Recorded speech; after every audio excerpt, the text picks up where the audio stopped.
एक बार राजा जनक के शासनकाल में एक व्यक्ति का विवाह हुआ। विवाह के बाद वह पहली बार सज संवर कर अपनी ससुराल को जा रहा था। कुछ दूर जाने पर रास्ते में एक जगह उसको दलदल मिला। उसने थोड़ा पास जाकर देखा तो उसमें एक गाय फंसी हुई थी, जो शायद फंसे फंसे मरने की दशा में आ गई थी। उस व्यक्ति ने उसको देखा तो उसके मन में गाय को बचाने का ख्याल आया, परंतु दूसरे ही क्षण मन में एक और विचार आया।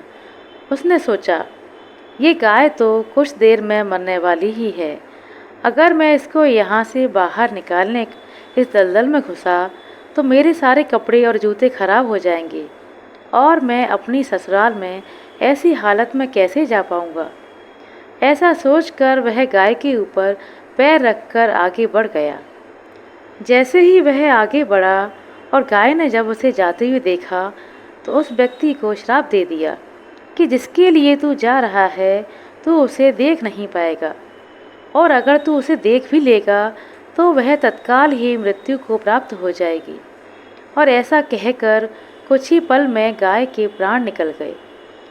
उस श्राप को सुनकर वह व्यक्ति दुविधा में फंस गया।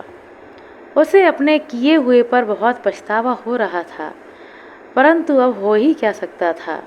जो होना था वो हो चुका था। अब वह व्यक्ति गाय के श्राप से मुक्त होने का विचार करने लगा। मन में बहुत सारा बोझ लिए वह ससुराल पहुंच गया। वहां पहुंचकर वह दरवाजे के बाहर ही बैठ गया और विचार करने लगा कि अगर मेरी नज़र मेरी पत्नी पर पड़ गई तो क्या होगा।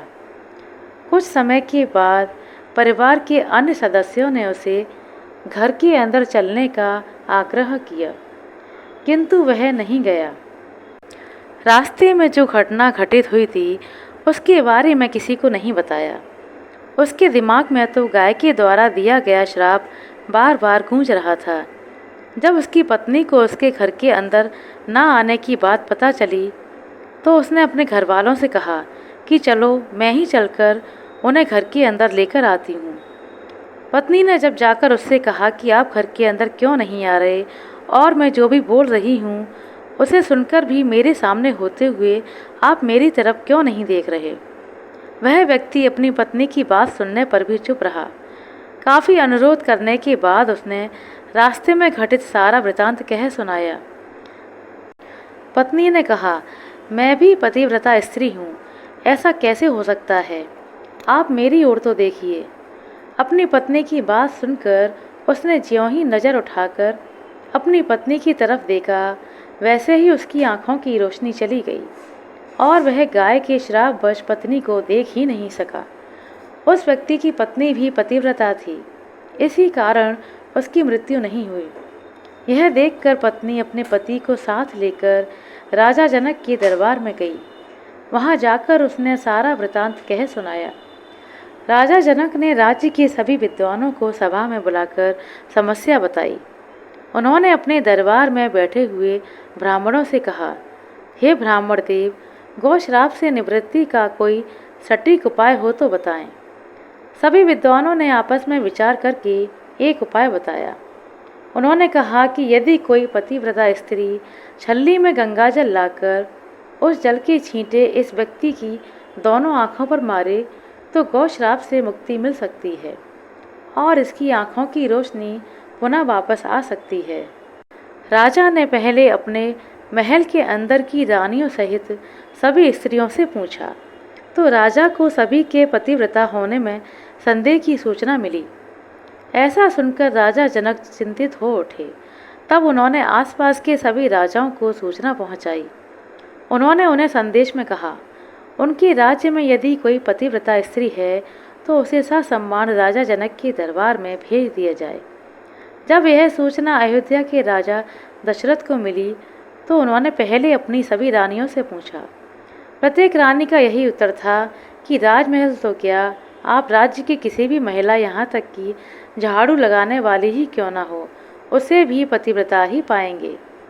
राजा दशरथ को इस समय अपने राज्य की महिलाओं पर आश्चर्य हुआ और उन्होंने अपने राज्य की सबसे निम्न कार्य के अनुरूप माने जाने वाली सफाई करने वाली महिला को बुलाया।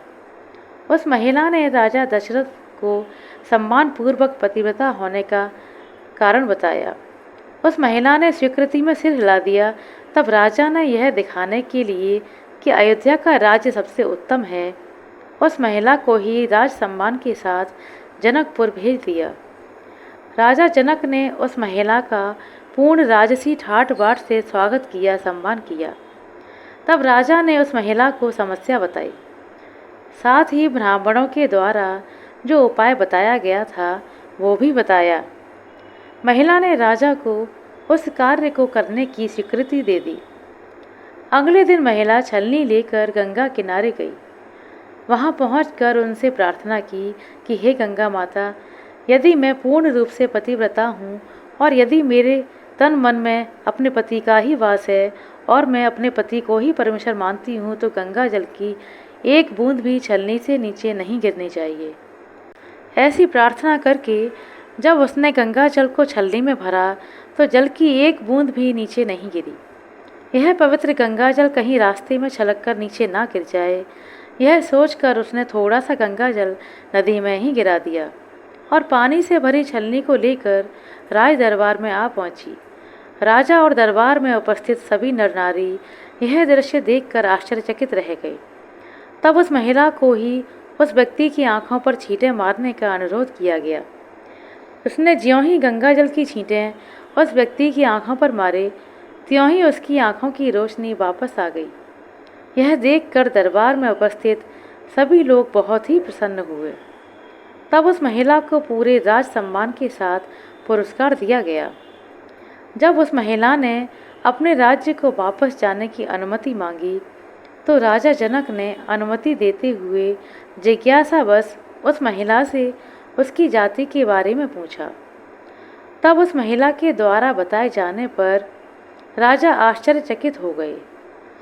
यही कारण था कि सीता स्वयंवर के समय राजा ने सोचा कि जिस राज्य की सफाई करने वाली इतनी पतिव्रता हो तो उसका पति कितना शक्तिशाली होगा, और यदि राजा दशरथ ने उसी प्रकार के किसी व्यक्ति को स्वयंवर में भेज दिया और अगर उसने धनुसंधान लिया तो क्या होगा, राजकुमारी किसी निम्न श्रेणी के व्यक्ति को ना वर ले।